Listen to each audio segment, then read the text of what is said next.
మనిషి కేవలం చేతిలో ఉన్న నూనె దీపాన్ని తుడిచాడు.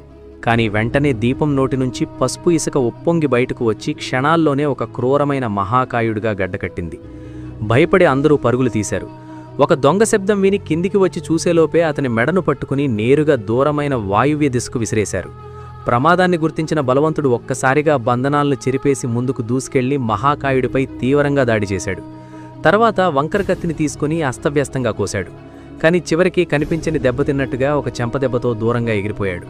హత్యా సంకల్పంతో ఉన్న మహాకాయుడిని చూసి సేవకుడు వణికిపోతూ అతడు ఎక్కడి నుంచి వచ్చాడో అక్కడికే తిరిగి వెళ్లాలని మాత్రమే ప్రార్థించాడు. ఆశ్చర్యంగా ఆ మాట పనిచేసింది.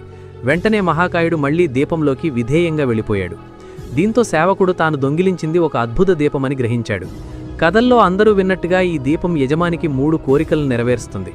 కాని కోరిక కోరేలోపే దొంగ కత్తిని అతని మెడపై పెట్టి దీపాన్ని వెంటనే లాక్కున్నాడు. కొద్దిసేపటికి దొంగల నౌక తీరానికి చేరింది. ముగ్గురిని ఒక రహస్యమైన సంపన్న మధ్యప్రాచ్య ప్రాంతానికి. ఈ వీడియోకి లైక్ చేసి సబ్స్క్రైబ్ చేసుకోండి.